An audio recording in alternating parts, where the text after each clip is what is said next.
দেড় সপ্তাহের মধ্যে এরাজ্যে জঙ্গি যোগে গ্রেফতার করা হয়েছে 4 অভিযুক্তকে। এর মধ্যে পাকিস্তানি জঙ্গি সন্দেহে রাজ্য পুলিশের এসটিএফ এর জালে ধরা পড়েছে রানার অফ, যে ভুয়ো নথি দিয়ে এদেশের ভোটার এবং আধার কার্ড বানিয়ে তপসিয়া সহ রাজ্যের আনাচে কানাচে রেকি করে বেড়াচ্ছিল। রাজ্য পুলিশ এবং কলকাতা পুলিশের জেরার পাশাপাশি সন্দেহভাজন এই জঙ্গিকে এবার পড়তে হবে এনআইএ এর জেরার মুখে। তদন্তকারীদের হাতে এখন তুরুপের তাস সন্দেহভাজন পাক জঙ্গি রানার অফের নোটবুক। নেপালে বসে 5 জন এরকমের নাম পেয়েছেন, 5 জন ব্যক্তির, যে 5 জনের সঙ্গে ওতপ্রোতভাবে যোগাযোগ এই রানা রাউফের ছিল, এবং এই 5 জন পাকিস্তানের আইএসআই এর অপারেটিভস এমনটাই মনে করছেন তদন্তকারীরা।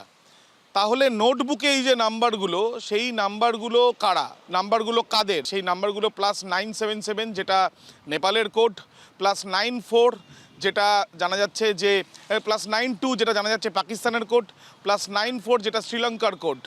এই বিভিন্ন কোডের নাম্বার, সেই নাম্বারগুলোর সঙ্গে তার যোগাযোগ ছিল, এবং এই যে নোটবুকে যে নাম্বারগুলো রয়েছে তাদের সাথে বিভিন্ন কিন্তু অ্যাপে তাদের যোগাযোগ ছিল। এই যোগাযোগের মাধ্যমেই কি একের পর এক নির্দেশ আসতো, নাকি এই যোগাযোগগুলোর মাধ্যমে রানা রাউফ সে নিজেই নির্দেশ দিত?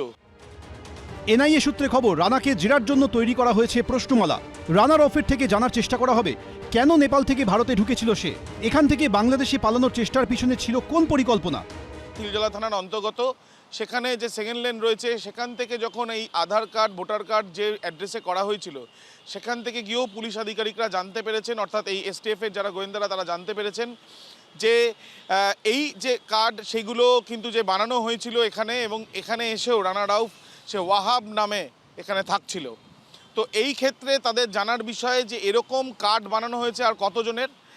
রানা রাউফের ক্ষেত্রে এই যে ভোটার আইডি কার্ড বানানো হয়েছে, আধার কার্ড যে বানানো হয়েছিল, এই ভোটার আইডি কার্ড বানানোর ক্ষেত্রে কে এনওসি দিয়েছে বা কোনো রকম চিঠি জমা পড়েছিল, সেই পরিপ্রেক্ষিতেই এই ভোটার আইডি কার্ড তৈরি হয়েছিল কিনা, সেগুলোও কিন্তু খতিয়ে দেখছেন তদন্তকারীরা। এনআইএ সূত্রে খবর, ভুয়ো পরিচয়পত্র নিয়েও রানার অফের থেকে বেশ কিছু তথ্য জানতে চাওয়া হবে। জাল আধার ভোটার কার্ড তৈরিতে কী ভূমিকা ছিল তপসিয়ার বাসিন্দা মোহাম্মদ ইজাজের, কিভাবে পাক সন্দেহভাজন জঙ্গি রানার অফের হাতে এলো এদেশের রেসিডেন্সিয়াল সার্টিফিকেট।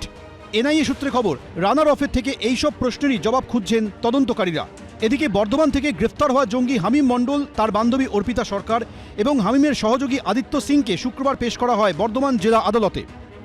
ওদেরকে 14 দিনের আগে যে রিমান্ডটা নিয়েছিল, সেই রিমান্ড থেকে আজকে প্রডিউস করেছে ডিস্ট্রিক্ট জাজে, এবং ওনারা আর কোনো রিমান্ডের জন্য প্রেয়ার করেননি, ফলে ওদেরকে জেল কাস্টডিতে পাঠিয়ে দেওয়া হয়েছে।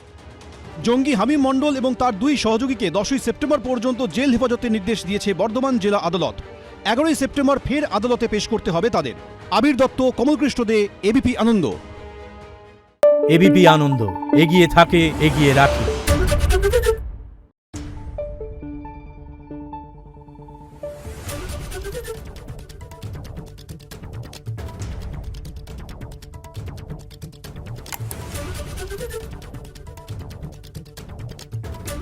Thank you.